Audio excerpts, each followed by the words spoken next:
اللہ تعالیٰ نے فرمایا کہ الرحمن علم القرآن خلق الانسان علمہ البیان، رحمان نے قرآن مجید کی تعلیم دی، اس کے لیے انسان کو پیدا فرمایا اور اسے بیان سکھایا۔ اس سے سمجھنا چاہیے کہ علم قرآن مجید کا ہے۔ وعلم الانسان ما لم یعلم، انسان کو وہ کچھ سکھایا جو نہیں جانتا تھا۔ اب لوگوں نے دنیاوی کاموں کو اور جو دنیا میں مختلف قسم کے ہنر آزما رہے ہیں لوگ، اس کو علم کہتے ہیں۔ یہاں تک کہ ہنر سکھانے والے اداروں کے دروازوں پہ انہوں نے طلب العلم فریضۃ علی کل مسلم و مسلمہ لکھ دیا کہ جہاں پہ کوئی انجینئرنگ سکھانے کا ادارہ ہے یا کوئی میڈیکل سائنس پڑھانے والا ادارہ ہے یا اس سے ہٹ کر کسی اور ہنر اور فن کا ادارہ، اس کے دروازے پہ لکھا ہے کہ علم کا حاصل کرنا ہر مسلمان عورت اور مرد پہ فرض ہے۔ جی ہاں، علم کا حصول ان چیزوں کا عین ہے یا غیر ہے جو لوگ اس کو کہہ رہے ہیں۔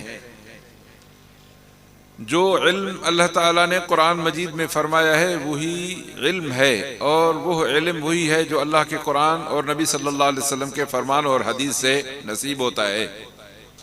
بقیہ جس کو دنیا علم کہہ رہی ہے وہ علم الاجسام ہوتا ہے، جسم،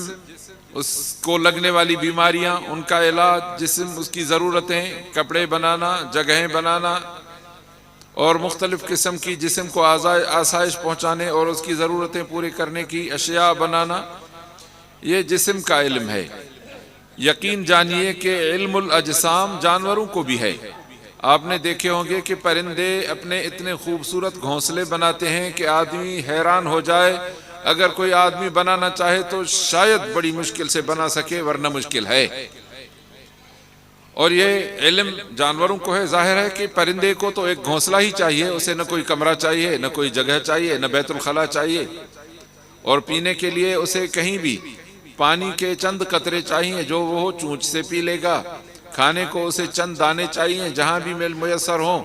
وہ وہاں سے وہ دانے چن لے گا۔ اس کے کھانے کا علم بھی ہو گیا، پینے کا علم ہو گیا، رہائش کا بندوبست ہو گیا، وہ تو پرندے کو بھی ہے۔ اور اسی طرح تمام جانور جو جنگلوں میں رہتے ہیں سب کو اپنی زندگی گزارنے کا علم ہے۔ حضرت والد گرامی اللہ تعالیٰ ان کے درجات بلند فرمائے، ایک دفعہ اپنی تفسیر میں فرما رہے تھے کہ طبی علم جانوروں کو بھی ہوتا ہے، بہت ساری زہریلی چیزیں جانور نہیں کھا پاتے۔ ایک دفعہ فرمایا کہ ہندوستان کے کسی علاقے میں لوگوں کو بندروں نے تنگ کیا ہوا تھا، اور بندر گھر میں آتے تھے اور لوگوں کی چیزیں کھا جایا کرتے تھے، کھانے پینے کی چیزیں، آٹا، سبزیاں اور بہت ساری ان کے کام کی چیزیں وہ کھا جایا کرتے تھے۔ لوگ پریشان ہوئے۔ ایک دفعہ انہوں نے فیصلہ کیا کہ اب کوئی زہر حاصل کی جائے اور آٹے میں ملا کر اس کی روٹیاں پکا کے گھروں میں پھینک دیتے ہیں تاکہ بندر آ کر وہ روٹیاں کھائیں اور مر جائیں، ہماری جان چھوٹے گی۔ اسی طرح انہوں نے زہریلی روٹیاں پکا کر اپنی چھتوں پہ پھینک دی۔ جب رات ہوئی اور بندر آنے لگے تو کچھ لوگ چھپ چھپ کر دیکھ رہے تھے کہ کیا ہونے والا ہے۔ ابھی آئے، بندروں نے دیکھا کہ روٹیاں پڑی ہیں چھت پہ، ہاتھ میں اٹھائی لیکن کسی نے منہ میں نہیں ڈالی، ہاتھ میں اٹھائی اور کسی نے منہ میں نہیں ڈالی، اس خطرے کی بنا پہ کہ اس طرح تو روٹیاں نہیں پڑی ہوتی چھتوں پہ، آج جو پڑی ہیں کہ ضرور اس میں کوئی گڑبڑ ہے۔ اور عجب اتفاق ہے آج کل کے انسان پہ، تو جو چیز بندروں کو نقصان پہنچا سکتی تھی وہ نہیں کھا رہے تھے، اور جو مسلمان کے ایمان کو نقصان پہنچا رہی ہیں چیزیں وہ مسلمان بڑے شوق سے کھا رہا ہے، حرام کھا رہا ہے، سود کھا رہا ہے، جوئے کی کمائی کھا رہا ہے، رشوہ کی کمائی کھا رہا ہے، اسی طرح کے بہت سارے حرام مسلمان کھا جاتا ہے، منشیات کا استعمال کرتا ہے، دوسروں کے حقوق کھا جاتا ہے، اور پھر کہتا ہے کہ کچھ بھی نہیں۔ یہ تو اللہ تعالیٰ نے جبھی کی فرمایا جب انسان اللہ تعالیٰ کے تعلیم پہ، قرآن کی تعلیم پہ، رسول اللہ صلی اللہ علیہ وسلم کی تعلیم اور تہذیب اور سنت پہ عمل نہیں کرتا تو اللہ نے پہلے فرمایا کہ اولئک کالانعام، وہ تو جانوروں کی طرح ہے، پھر بعد میں فرمایا کہ نہیں بل ہم اضل، وہ تو جانوروں سے بھی زیادہ گمراہ ہے، کیونکہ جانور بھی اپنی جسم اور جان کی بچت ڈھونڈ لیتے ہیں، جبکہ مسلمان کو ایمان اپنی جان سے زیادہ پیارا ہوتا ہے، اور جب اس کو حرص اور ہوس اٹھاتا ہے دنیا کا تو اپنے ایمان کی کوئی بچت نہیں تلاش کرتا۔ اللہ ہمیں صحیح انسان بننے کی توفیق عطا فرمائے۔ تو وہ بندر زہریلی روٹی کو چھوڑ کر چلے گئے، تھوڑی دیر بعد جب واپس آئے تو ان کے ساتھ ایک بوڑھا بندر تھا، بڑا سا۔ اس نے آ کر روٹی دیکھی، اس کو توڑا، سونگھا، پھر سب بندروں کو واپس آنے کا اشارہ کیا اور واپس چلے گئے۔ تھوڑی دیر بعد جب واپس آئے تو جنگل میں سے کسی درخت کی ٹہنیاں توڑ توڑ کر سب نے اپنے ہاتھ میں رکھی ہوئی تھی۔ اب بندر بیٹھ گئے، وہ روٹی بھی اٹھا لی اور ایک اس ٹہنی کا پتا کھاتے اور ایک زہریلی روٹی کا نوالا، اسی طرح پوری روٹی کھا گئے اور بندروں کو کچھ نہیں ہوا۔ حضرت فرماتے کہ بندروں کو بھی طب کا اتنا علم تھا کہ یہ زہر ہے اور یہ فلاں درخت کے پتے اس زہر کے تریاک ہیں، جو انسانوں کو پتہ نہیں تھا۔ اب اگر اس کو علم کہا جائے تو یہ بندر عالم ہو گئے۔ اسی لیے عرض کیا کہ ان اداروں کے دروازوں پہ اس آیت کے لکھنے کا حق جب پہنچا، حدیث شریف کا کہ طلب العلم فریضۃ علی کل مسلم و مسلمہ، علم کی تلاش اور علم کا حصول ہر مسلمان مرد اور عورت کا حق ہے۔ یہ جب لکھنا ہوتا کہ ان اداروں میں، ان کالجوں اور ان اسکولوں اور ان یونیورسٹیوں میں قال اللہ و قال الرسول کا علم بھی پڑھایا جاتا تو اس ضمن میں اس کا لکھنا درست تھا۔ باقی دنیاوی علوم کے اوپر اس کا لکھنا سراسر زیادتی ہے، کیونکہ یہ علم تو جانوروں کو بھی ہے۔ اگر جانور کو یہ علم آ گیا تو یہ آیت اس پہ سچی آئے گی؟ کبھی نہیں۔ اللہ تعالی ہمیں سمجھنے کی توفیق عطا فرمائے۔ تو عزیز الوجود طلباء، یہ بات سمجھ لینی چاہیے کہ علم فقط قال اللہ و قال الرسول کا علم ہے، اور اس کا حصول انسان کی ضرورت اور اس کے اوپر فرض ہے، کیونکہ اللہ سبحانہ و تعالیٰ نے اس کو فرض بنایا ہے، اور فرض کے چھوڑنے سے آدمی گناہگار ہوتا ہے۔ یہ نسبت ہر مسلمان کے اوپر سچی آتی ہے کہ عام مسلمان کو حلال اور حرام، پاک اور پلید کا علم ہونا چاہیے۔ اس سے بڑھ کر تاجر کو تجارت کے جواز اور عدم جواز کا، حلال اور حرام ہونے کا، تجارت صحیح اور غلط ہونے کا علم ہونا چاہیے۔ اگر کوئی دھوبی کا کام کر رہا ہے تو اسے کپڑے پاک کرنے آنے چاہیے کہ لوگوں کے کپڑے کس طرح پاک کر کے دے۔ اسی طرح کسی کو طب کا علم آتا ہے تو طبیب کو یہ چاہیے کہ شرعی طور پہ اسے علاج کس طرح کرنا چاہیے، کس کا کرنا چاہیے، کس کا نہیں کرنا چاہیے۔ اگر نہیں ہوگا تو سب گناہگار ہوں گے، اور ان میں سے پھر اللہ تعالیٰ فرماتے ہیں کہ ما کان المؤمنون لینفروا کافہ، سب کے سب مومن نکل پڑتے یہ ضروری نہیں تھا۔ ولولا نفر من کل فرقۃ منہم طائفۃ لیتفقہوا فی الدین، ان میں سے ایک جماعت نکلنی چاہیے تھی جو علم دین حاصل کرتی۔ وَلِيُنذِرُوا قَوْمَهُمْ إِذَا رَجَعُوا إِلَيْهِمْ، ایسے فقیہ بن جاتے، عالم بن جاتے، محدث بن جاتے، مفسر بن جاتے اور فقیہ بن جاتے کہ واپس جا کر اپنے پورے معاشرے کو اللہ اور اللہ کے رسول کے احکامات بتاتے، اللہ اور اللہ کے رسول صلی اللہ علیہ وسلم کی بے فرمانی سے ان کو ڈراتے، تاکہ لوگ تباہی اور بربادی سے بچ جائیں۔ عزیزان گرامی، تو یہ علم حاصل کرنا آدمی کے اوپر فرض ہے۔ سب کے سب بچے عالم، مفتی، محدث، مفسر نہیں بنیں گے، لیکن سب لوگوں کو اچھا مسلمان بننا فرض ہے کہ حلال حرام، پاک اور پلید کا، عبادات کا اور اپنے ایک دوسرے کے حقوق کا کم از کم آدمی کو پتہ ہونا چاہیے۔ باقی جو عالم بنتے ہیں، جو طلب علم کے لیے مدارس میں طلباء علم بن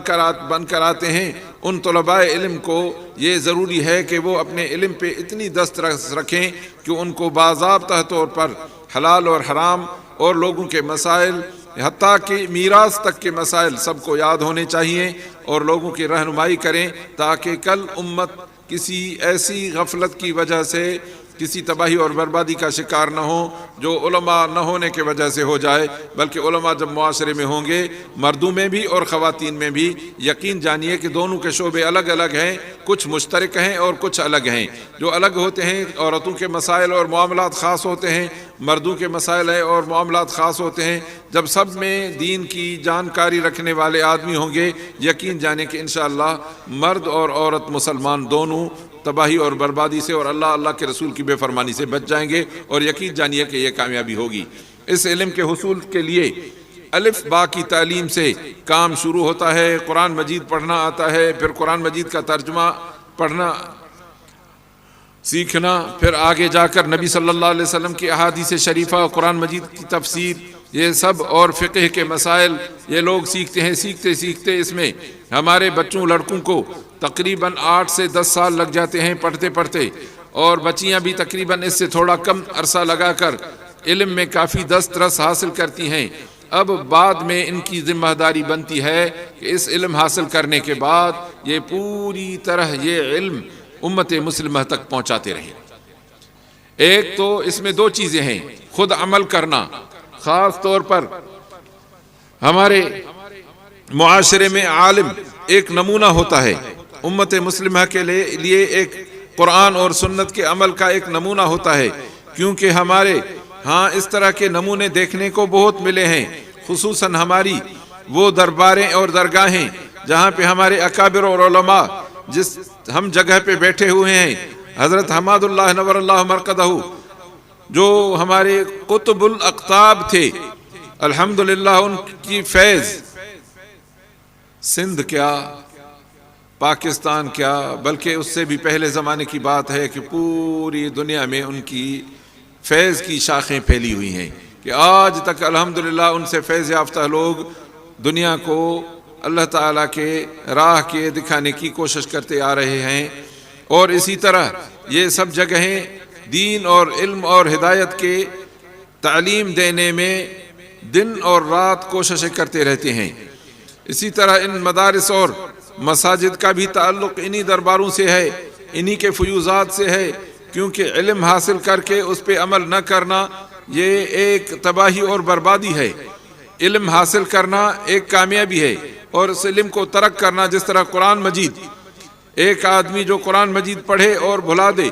نتیجہ یہ ہوگا کہ نہ وہ اس قرآن کو پڑھے گا نہ پڑھائے گا، خیریت سے نکل گیا، اور پھر اس پہ عمل بھی نہ کرے گا، تو اس عمل نہ کرنے کی وجہ سے جو اسے سزا ہوگی وہ سزا بہت بڑی بھیانک ہے۔ ایک حدیث شریف میں نے پڑھی،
الحمدللہ۔ تو یہ علم حاصل کرنے کے لیے ہمیں جو کوششیں کرنی ہیں، یہ علم عمل کے لیے ہوتا ہے۔ اگر عمل کے بغیر ہوا تو اس حدیث شریف میں ایک بڑی بھلکار ہے کہ قیامت کے دن جب لوگ جہنم میں چلے جائیں گے تو اچانک ایک آدمی آئے گا جس کے پیٹ میں سے اس کے تمام آنتیں نکل کر اس کے سامنے ڈھیر ہو جائیں گی، اور اس کے گرد اس طرح چکر کاٹے گا جس طرح گدھا اپنی چکی جس میں آٹا پیستا ہے اس طرح گھومتا ہے، اپنے پیٹ میں سے نکلے ہوئے آنتڑیوں کے گرد اسی طرح گھومے گا۔ لوگ بھاگ کر آئیں گے اس کی طرف، جب دیکھیں گے تو اسے سب پہچان جائیں گے، کہا تو ایسا آدمی تھا کہ لوگوں کو نیکی کا حکم کرتا تھا اور برائی سے روکتا تھا، یہ تمہارے ساتھ کیا مصیبت ہو گئی؟ تو جہنم میں بھی پڑ گئے، اور یہ مصیبت کہ تمہارے پیٹ میں سے تمام آنتیں تمہاری نکل کر نیچے ہو گئی، اور تو گدھا کی طرح اس کے گرد گھوم رہا ہے۔ وہ کہے گا کہ جی ہاں، میں نے قرآن بھی پڑھا تھا اور لوگوں کو نیکی کا حکم بھی کیا تھا، حالانکہ خود اس پہ عمل نہیں کرتا تھا۔ لوگوں کو نیکیاں بتاتا تھا، خود عمل نہیں کرتا تھا، قرآن پڑھ کر پھر سو جاتا تھا، اس پہ عمل نہیں کرتا تھا۔ نتیجتاً اللہ تعالیٰ نے یہ سزا دی کہ نجات تو نہیں ہوئی، جہنم آ گیا اور پیٹ میں سے میری آنتڑیاں نکل گئیں اور اس کے گرد میں گدھے کی طرح گھوم رہا ہوں۔ اللہ تعالیٰ ہمیں جو کچھ علم نصیب کرتا ہے اسے امر بالمعروف اور نہی عن المنکر میں استعمال کرنا اور من و عن اس کے اوپر عمل کرنے کی توفیق عطا فرمائے، جبھی جا کے علم ہمارے لیے نجات کا باعث ہوگا۔ ہمارے لیے تو نجات کا باعث ہوگا، لیکن ہمارے والدین کے لیے بھی بڑی عزت ہوگی، کیونکہ اللہ کے رسول صلی اللہ علیہ وسلم فرماتے ہیں کہ من قرأ القرآن وعمل بما فیہ البس والداہ یوم القیامت تاجا۔ فرمایا کہ جو بچہ قرآن پڑھے اور اس پہ عمل کرے، اس کے والدین کو قیامت کے دن سونے کا تاج سر پہ پہنایا جائے گا، جس کی روشنی سورج سے کہیں خوبصورت اگر کسی کے گھر میں اتر آئے تو ہوگی۔ اللہ ہمیں قرآن پڑھنے کے ساتھ اس پہ تمام حیاتی زندگی عمل کرنے کی توفیق عطا فرمائے۔ مردوں کو یہ ضرورت ہے کہ اپنے کردار، اپنے علم اور اپنے سنت کی زندگی کے ایک خوبصورت انداز سے لوگوں کو اس طرف دعوت دیں، اور خواتین پہ یہ ذمہ داری ہوتی ہے، اور بچیاں جو ہماری علم حاصل کرتی ہیں ان کے اوپر یہ ذمہ داری ہوتی ہے کہ جو کچھ انہوں نے پڑھا ہے پوری طرح ذمہ داری کے ساتھ اس پہ خود عمل پیرا ہوں، کیونکہ ایک لڑکے طالب العلم یا ایک بچی جو طالبہ ہے جو پڑھ کر فارغ ہوئی، اگر وہ پوری طرح اپنے علم پہ عمل کریں گی تو لوگوں کے لیے ایک نمونہ ہوگا، اور عالم طالب العلم جو باہر ابھی عالم ہو کر معاشرے میں ظاہر ہوا ہے، جب اس اپنے علم پر عمل کرے گا تو یقین جانیے کہ لوگوں کو بھی اس کے طرف دعوت ہوگی، کیونکہ اللہ تعالیٰ بھی فرماتا ہے کہ وَمَنْ أَحْسَنُ قَوْلًا مِمَّنْ دَعَا إِلَى اللَّهِ وَعَمِلَ صَالِحًا وَقَالَ إِنَّنِي مِنَ الْمُسْلِمِينَ۔ اس سے بڑھ کر خوبصورت کوئی نہیں ہو سکتا کہ عمل صالح کرے، لوگوں کو اللہ تعالیٰ کی طرف دعوت دے اور خود اس پہ اچھی طرح کاربند رہے۔ نماز ہو تو پابندی کے ساتھ، مثلا پردہ ہو مردوں اور عورتوں میں تو پابندی کے ساتھ، اگر لباس میں، وضع و قطع میں، اٹھنے بیٹھنے میں، کھانے پینے میں، لوگوں سے بات کرنے میں، سمجھنے سمجھانے میں پوری طرح سنت کا لحاظ رکھنا چاہیے، اور اپنی پوری زندگی معاشرے میں، گھر میں، محلے میں پوری طرح اللہ اور اللہ کے رسول صلی اللہ علیہ وسلم کے احکامات کی جب پیروی ہوگی تو لوگ بے اختیار پوچھیں گے کہ تم کون ہو، کہ دعوت بھی تمہاری اچھی اور کردار بھی تمہارا اچھا، تو وہ کہے گا کہ اننی من المسلمین، میں تو مسلمان ہوں۔ اس کا مطلب ہے کہ اگر کردار اور عمل اچھا نہ ہو اور دعوت خالی اچھی ہو تو وہ مسلمان کہلانے کا بھی حقدار نہیں ہوگا۔ اللہ ہمیں پوری طرح مسلمان بننے کی اور اس علم اور عمل اور اس کے دعوت دینے کی توفیق عطا فرمائے۔ ہمارے جو درس نظامی ہے اس کے نصاب میں ابتدا ہوتی ہے، پہلے زمانے میں جب بچے قرآن مجید پڑھ کر آتے تھے تو مدارس میں فارسی پڑھائی جاتی تھی اور ساتھ میں اور دوسری کتابیں بھی پڑھائی جاتی تھیں، اور کچھ عربی کی کتابیں قدم بقدم ان کو پڑھائی جاتی تھیں، پھر صرف اور نحو اور ایک پورا سفر ہے 8-10 سال کا، اس کرنے کے دوران احادیث شریفہ بھی پڑھائی جاتی ہیں، قرآن مجید اور اس کی تفسیر بھی پڑھائی جاتی ہے۔ ترتیب میں حدیث شریف کی 6 صحیح کتابیں ہیں، سب میں جو علماء نے آخری ترتیب میں کتاب رکھی ہے وہ ہے حضرت محمد بن اسماعیل رحمۃ اللہ علیہ کی الجامع الصحیح، جس کو عام طور پہ صحیح بخاری کہا جاتا ہے، اسی کے کتاب کی ترتیب آخر میں رکھی جاتی ہے کیونکہ اس کو کچھ فضیلت حاصل ہے باقی 6 کتابوں میں سے، جبکہ ہر ایک کو اپنی اپنی فضیلت ضرور اپنی جگہ پہ ہے، تو دنیا اس پہ متفق ہے کہ صحیح بخاری آخر میں پڑھانی چاہیے۔ صحیح بخاری کی ترتیب کچھ عجیب سی ہے کہ حضرت امام محمد بن اسماعیل بخاری رحمۃ اللہ علیہ نے اپنی زندگی پوری حدیث شریف جمع کرنے اور اس کو صحیح سے صحیح تر کے درجے میں لانے کے لیے اپنی زندگی وقف کر دی تھی اور بڑی محنت اور مشقت کی تھی۔ اس محنت اور مشقت کے اگر واقعات بتائے جائیں تو یہ وقت گنجائش نہیں دیتا۔ بہرحال انہوں نے ہر دنیاوی اپنے جسمانی ایسی قربانیاں دی ہیں کہ آج کوئی آدمی تصور بھی نہیں کر سکتا، لیکن ان کی محنت کا اثر یہ ہے کہ آج 13 صدیوں کے گزرنے کے بعد بھی الحمدللہ ہم حضرت امام محمد بن اسماعیل کا صحیح بخاری پڑھے اور پڑھائے جاتے ہیں اور مدرسوں میں پڑھتے ہیں، اور الحمدللہ آج ہمارے سامنے ہے جس کا آخری درس ہو رہا ہے۔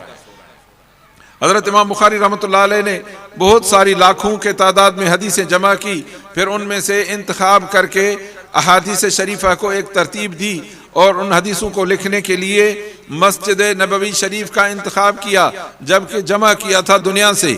اور اس کا طریقہ کار یہ تھا کہ ہر حدیث لکھنے کے لیے غسل کر کر 2 رکعت نفل پڑھتا تھا ریاض الجنت میں۔ جنہوں نے دیکھا ہوگا انہیں معلوم نہیں، ورنہ اللہ تعالیٰ سب کو دکھائے۔ تو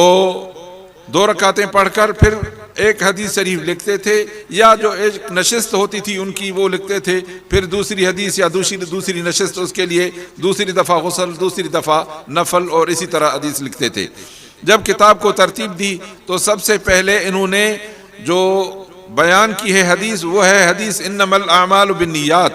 اعمال کا دار و مدار نیتوں پہ ہے، کیونکہ لوگ عمل کرتے ہیں، ہر آدمی کی نیت اپنی اپنی ہوتی ہے۔ یہ نیت والی حدیث میں ہے، یہ آپ صلی اللہ علیہ وسلم نے ہجرت کے متعلق فرمایا۔ ہجرت یہ ہوتی تھی کہ لوگ اپنا وطن چھوڑ کر آتے تھے آپ صلی اللہ علیہ وسلم کے پیچھے، تاکہ وہ اپنا دین بچا سکیں۔ وطن چھوڑتے، گھر چھوڑتے، بچے چھوڑتے، ملکیت چھوڑ دیتے، اپنی زمین چھوڑ دیتے تھے دین بچانے کے لیے۔ تو آپ صلی اللہ علیہ وسلم نے فرمایا کہ فمن کانت ہجرتہ الی اللہ ورسولہ فہجرتہ الی اللہ ورسولہ، جس آدمی کی ہجرت اللہ اور اللہ کے رسول کے راضی کرنے کے لیے تو اس کی ہجرت اللہ کے رسول کے لیے، اور اسی کی اجر اللہ کے اوپر واقع ہو گئی۔ ومن کانت ہجرتہ الی الدنیا یصیبها، اگر کسی کی ہجرت دنیا کے لیے تو وہ دنیا حاصل کی، ہجرت کا مقصد ختم، اللہ اور اللہ کے رسول کی رضا نہ ملی، اور کسی اور غرض کے لیے ہو تو وہاں پہ آ کے رکی، اس کو تو دنیا بھی نہ ملی۔ اسی لیے تمام اعمال میں نیت ہونی چاہیے، اور علم حاصل کرنے میں ایک ہی نیت ہونی چاہیے کہ یہ میں علم اس لیے حاصل کرتا ہوں کہ اللہ تعالیٰ کی رضا مجھے حاصل ہو اور نصیب ہو، ایک، اور میں اپنی علم کے روشنی میں یہ زندگی گزار سکوں کہ اللہ اور اللہ کے رسول کی بے فرمانی نہ ہو بلکہ فرما برداری میں میری زندگی گزرے۔ جب آدمی یہ ارادہ کرے گا تو یقین جانیے کہ انشاءاللہ اس کے تمام اقدامات کا اجر اللہ تعالیٰ کے اوپر لازم ہوگا۔ تو طالب العلم جو تکلیفیں اٹھاتا ہے، محنتیں کرتا ہے، مشقت کرتا ہے، خرچ کرتا ہے، اور بہت وقت رات کو جاگ کے گزارتا ہے، اور بسا اوقات پڑھتے پڑھتے سر درد کرنے لگتا ہے، اور یہ سب تکلیفیں برداشت کی جاتی ہیں علم حاصل کرنے کے لیے، یقین جانیے کہ اللہ تعالیٰ کے ہاں یہ رائے گاہ نہ جائیں گی اگر ہماری نیت یہ ہو کہ علم حاصل کرنے سے ہمیں اللہ کی رضا مقصود ہے، اور اللہ ہمیں اس نیت سے علم حاصل کرنے کی توفیق عطا فرمائے۔ باقی اگر علم کو دنیاوی غرض کے لیے لایا جائے گا تو قیامت کے دن ایسے عالم کو اللہ تعالیٰ 1 روپے کے برابر بلکہ 1 پائی کے برابر بھی اجر نہیں دے گا، جس نے علم حاصل کرنے میں دنیاوی اغراض اور مقاصد کو پیش رکھا ہو۔ لیکن جب عالم ہو جو اللہ تعالیٰ کی رضا کے لیے علم حاصل کرے گا تو اللہ تعالیٰ فرمائے گا کہ عالم تیری تو نجات ہوئی، لیکن تو اپنے خاندان میں سے 30-35 آدمی ایسے چھڑا کے لے جا، اگر تو عالم نہ ہوتا تو یہ جہنم میں جاتے، کچھ اپنے اوپر والے خاندان ماں باپ اور کچھ نیچے اپنی اولاد میں سے 30-35 یا مختلف ہیں، کہیں 70 بھی ہیں، تو ایسے آدمی کو چھڑا کر جنت لے جا۔ اللہ فرماتے ہیں کہ ہم تو ان کو جنت میں جگہ دیں گے، وَاتَّبَعَتْهُمْ ذُرِّيَّتُهُمْ، ان کی اولاد بھی ان کے ساتھ میں جائے گی۔ اللہ فرمایا کہ ہم کسی کی اجر نہیں کاٹیں گے بلکہ اپنی عنایت سے سب کو نواز دیں گے۔ اللہ ہمیں اس اخلاص سے علم حاصل کرنے کی توفیق عطا فرمائے۔ علم کو اخلاص کے ساتھ حاصل کرنے کی نشانی ہے، نشانی یہ ہے کہ آدمی زندگی بھر اپنے علم پہ عمل کرتا رہے۔ اللہ ہمیں علم اور عمل کی توفیق عطا فرمائے۔ اگر نیت اچھی ہوگی تو یقین جانیے کہ کام اچھا ہوگا۔ حدیث شریف کی ابتدا میں حضرت امام بخاری نے یہ نیت کا سبق دے دیا کہ اے طالب العلم، یہ آپ اپنی نیت ہم اللہ تعالیٰ کی رضا کی رکھیں، یقین جانیے کہ آپ کے تمام اقدامات میں اللہ تعالیٰ کی رضا ہی آپ کو حاصل ہوگی۔ اور آخر میں پھر جو حدیث بیان فرمائی ہے وہ امام بخاری رحمۃ اللہ علیہ نے فرمایا ہے کہ وَنَضَعُ الْمَوَازِينَ الْقِسْطَ لِيَوْمِ الْقِيَامَةِ، یہ ہے ترازو والی حدیث کہ اللہ تعالیٰ فرماتے ہیں کہ ہم انصاف کی ترازو رکھیں گے قیامت کے دن، لیکن بہت ساری ترازو ہوں گی، اور اس کی تفصیل جو حضرت امام بخاری نے لکھی ہے کہ وَأَنَّ أَعْمَالَ بَنِي آدَمَ وَقَوْلَهُمْ يُوزَنُ، بنی آدم کے تمام عمل اور قول، آدمی کے کردار دو ہوتے ہیں. اب ہم بول رہے ہیں، انشاءاللہ تھوڑی دیر بعد اٹھ کر نماز پڑھیں گے. یہ بولنا قول ہوا اور نماز پڑھنا عمل ہوا. فرمایا کہ قول ہو یا عمل ہو یہ سب وزن ہوگا. تو اس پہ بہت ساروں نے اعتراض کیا، خاص طور پر جو معتزلہ ہیں وہ کہتے ہیں کہ بھائی قول اور عمل کیسے تلے گا؟ وہ چریے تھے. اللہ کے رسول صلی اللہ علیہ وسلم کی باتیں، ایمان بالغیب کا مطلب یہ ہے کہ اندیکھے پہ اللہ کو مان لیا، اور اللہ کے رسول کو بھی ہم نے نہیں دیکھا سنا تو ہم نے قبول کر لیا. ہم نے آخرت نہیں دیکھی اس پہ ایمان لایا. مومن کے ایمان کی خاصیت ہی ایمان بالغیب ہے. تو مومن جب ایمان لاتا ہے تو اللہ کے رسول صلی اللہ علیہ وسلم کی تمام باتوں پہ ایمان لاتا ہے. آنکھوں دیکھی ہوئی چیز کو جھٹلا سکتے ہیں، اللہ کے رسول صلی اللہ علیہ وسلم کے فرمان کو ہم ذرہ برابر بھی کم نہیں سمجھ سکتے. یہ ہمارے ایمان کا تقاضا ہے. تو فرمایا کہ عمل اور قول سب وزن ہوں گے. مجاہد کہتا ہے کہ القسطاس العدل بالرومیہ، قسطاس یہ رومی زبان میں عدل ہے. ٹھیک ہے رومی میں ہے لیکن عربی میں بھی ہوا، لیکن جب اللہ تعالیٰ نے اس کو عربی قرآن مجید میں لایا تو یہ عربی ہو گیا، کیونکہ تمام زبانوں کے مالک تو اللہ ہی ہیں. وَيُقَالُ الْقِسْطُ مصدر المقسط، قسط یہ مقسط کا مصدر ہے. وَهُوَ الْعَادِلِ، اس کا معنی ہے عدل کرنے والا. وَأَمَّا الْقَاسِط، اگر اس کو ہم اس میں سلب میں لائیں گے تو یہ قاسط کی معنی میں فَهُوَ الْجَائِرُ أَمَّا الْقَاسِطُونَ فَكَانُوا لِجَهَنَّمَ حَطَبًا. اللہ فرماتے ہیں کہ جو قاسط ہوں گے، ظالم ہوں گے، وہ تو جہنم کے لیے بل بن جائیں گے کہ جہنم میں ان کو آگ جلا دے گی. اللہ تعالی ہمیں نیک اعمال کرنے کی توفیق عطا فرمائے. مطلب یہ ہے کہ اعمال آدمی کے تلیں گے جتنے بھی ہوں گے. اللہ فرماتے ہیں کہ بھئی عمل مثقال ذرۃ خیرا یرہ، اگر کوئی آدمی رائی کے دانے کے برابر نیک اعمال لائے گا تو اللہ فرمائے کہ وہ بھی دیکھے گا. ومن یعمل مثقال ذرۃ شرا یرہ، اگر کوئی آدمی بہت تھوڑے مقدار میں اگر برائی لائے گا تو وہ بھی ہوگی. کفا بنا حاسبین، دوسری جگہ پہ فرماتے ہیں کہ میرا احتساب سخت ہے، میں نہ کسی کی نیکی گم کروں گا اور نہ کسی کی برائی. البتہ برائیاں توبہ کرنے سے گم ہو جائیں گی اور نیکیاں نیکی کرنے سے اور توبہ کرنے سے بڑھ جائیں گی. اللہ ہمیں نیکیاں کرنے کی توفیق عطا فرمائے اور اپنی برائیوں پہ توبہ کرنے کی توفیق عطا فرمائے. اس کے بعد ہمارے جو اساتذہ ہمیں حدیث شریف پڑھاتے ہیں یہ ہے کہ حضرت محمد بن اسماعیل بخاری رحمۃ اللہ علیہ نے کتاب لکھ کر باقی سند کو الفاظ میں محفوظ کیا، اور باقی ان کے بعد جو استاد ہوئے حدیث کی پڑھانے والے وہ اپنے اساتذہ سے حدیث پڑھ کر اپنے شاگردوں کو پڑھا رہے تھے، اور شاگردوں نے اپنے شاگردوں کو، یہاں تک کر وہ حدیث ہم تک پہنچی. اور اس میں بہت سارے سلسلے ہوتے ہیں. ہمارے اساتذہ کرام نے جو حدیث پڑھائی تو وہ عام طور پر روایت میں حضرت محمد بن اسماعیل کے کتاب کا حوالہ دے کر ہمیں یہاں سے روایت شروع کراتے تھے. ہر روایت میں اپنے اساتذہ کا تذکرہ نہیں فرماتے تھے کیونکہ اس میں کافی تکلف ہو جاتا ہے. تو یہاں حدثنا سے حضرت امام بخاری رحمۃ اللہ علیہ اپنے استاذ کی بات کر کے روایت کرتے ہیں کہ احمد بن اشکاب نے روایت کی، کہا کہ محمد بن فضیل نے ہمیں بات سنائی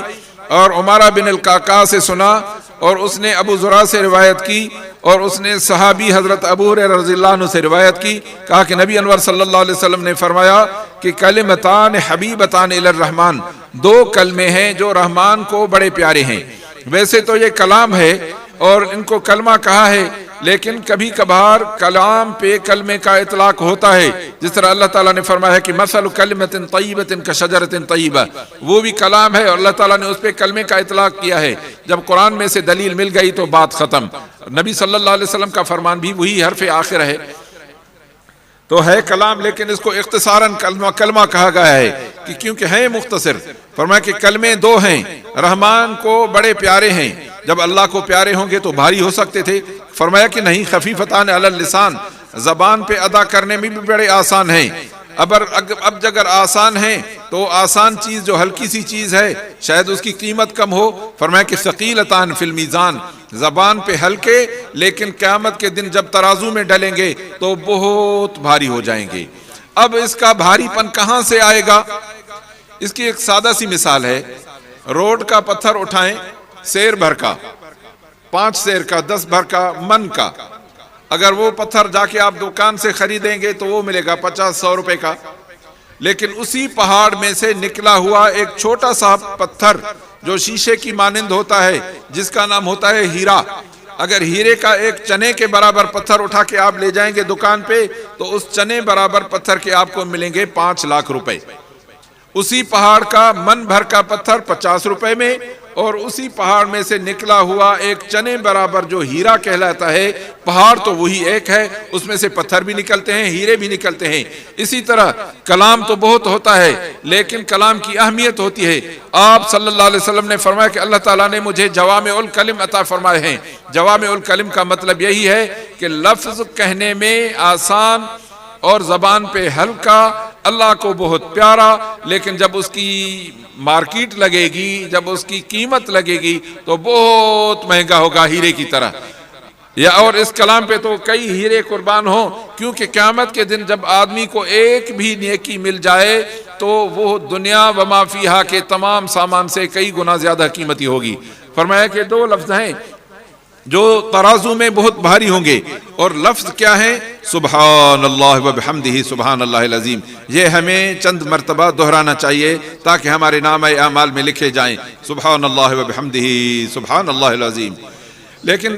دہرانے سے پہلے ایک بات سمجھنی چاہیے کہ ان لفظوں کی اہمیت کی وجہ کیا ہے۔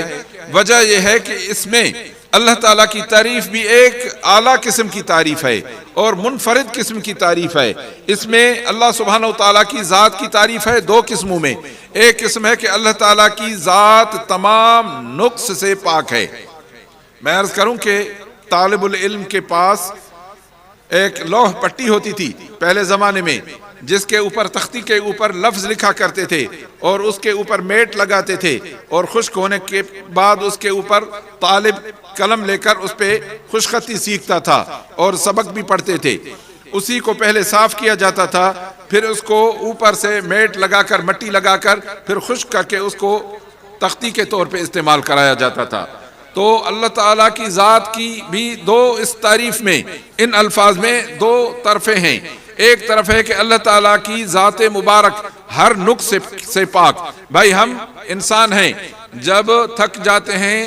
تو بیٹھ جاتے ہیں، چلا نہیں جاتا ہم سے، اور جب ہمیں پورا دن کام کرنا ہوتا ہے تو رات کو نیند کا غلبہ ہوتا ہے۔ اللہ کی ذات ہے کہ اللہ لا الہ الا هو الحی القیوم، ایک تو سدا زندہ ہے، ان کے اوپر موت نہیں آئے گی، سدا قائم ہے، کبھی بیٹھیں گے نہیں، اور لا تاخذہ سنۃ ولا نوم، نیند تو دور کی بات لیکن پنکی تک انہیں نیند کی نہیں آتی۔ یہ اللہ تعالیٰ کی تنزیہی صفات ہیں کہ ان عیوب سے جو مخلوق میں ہوتی ہیں، اللہ کی ذات ان تمام عیبوں سے بالکل پاک۔ اور جو کمالات انسان میں ہوں، ایک آدمی کو خوش خطی ہے، بہت خوبصورت لفظ لکھے ہیں، کسی آدمی کو اچھا رنگ کرنا آتا ہے، کسی کو اچھی تعمیر کرنے آتی ہے، کسی قاری کو اچھا قرآن مجید پڑھنے آتا ہے، کسی عالم کو اچھی طرح مسائل بیان کرنے آتے ہیں، یہ خوبیاں ہیں۔ لیکن اللہ کی ذات کی خوبیاں ایسی ہیں کہ وہاں کوئی نہیں پہنچے گا۔ اللہ کے ذات کا تقدس اور پاکائی ہے کہ اس ذات کی طرح کوئی پاک نہیں، تقدس میں بھی اعلیٰ مقام پہ پہنچا ہوا اور مراتب میں بھی اعلیٰ مقام کو پہنچا ہوا۔ مطلب ہے کہ اللہ کی ذات پاک اتنی کہ ایسا پاک کوئی نہیں، اللہ کی ذات بلند اتنی کہ اتنا بلند کوئی نہیں، انتہا پہ پہنچی ہوئی اللہ کی تعریف ہے۔ جب اس تعریف کو ذہن میں رکھ کے ہم پڑھیں گے سبحان اللہ و بحمدہ سبحان اللہ العظیم، یقین جانیے کہ اللہ تعالیٰ کی عظمت کی یہ تعریف اسے اتنی پسند ہے۔ اسی حدیث شریف کے حاشے میں لکھا ہوا ہے کہ اگر کسی آدمی کے گناہ ریت کے دانوں کے برابر، سندھی میں چبو واریہ جے دانن جے برابر، اگر اس آدمی کے اتنے گناہ ہوں کہ ریت کے دانوں کے برابر ہوں اور وہ 100 دفعہ سبحان اللہ و بحمدہ سبحان اللہ العظیم پڑھے تو اللہ تعالیٰ یہ سب گناہ اس کے معاف کر دے گا۔ یہ بہت بڑی عظمت والے لفظ ہیں جو آپ صلی اللہ علیہ وسلم نے بتائے۔ حضرت امام بخاری نے یہ بتایا کہ اللہ کے ہاں میزان میں بات چھوٹی ہوگی لیکن نیت خالص ہوگی اور اللہ کو راضی کرنے والی ہوگی تو ایک لفظ سے بھی آدمی کا پلڑا بھاری اور انشاءاللہ جنت میں چلا جائے گا۔ اللہ تعالیٰ کی بارگاہ میں ہم سائل ہیں کہ ہمارے طلباء اور طالبات نے جو علم حاصل کیا، اللہ تعالیٰ انہیں تا حیات علم کی صدق اور اخلاص کے ساتھ بغیر کسی دنیاوی غرض اور لالچ کے خالصتاً اللہ کی رضا کے لیے تعلیم اور تربیت دینے کی توفیق عطا فرمائے۔ اور ہم نے جو پڑھایا اور یہ جو خدمتیں ہوئیں ادارے میں جو حضرت سائیں کا یہ قائم کیا قدیم ادارہ نے ہمیشہ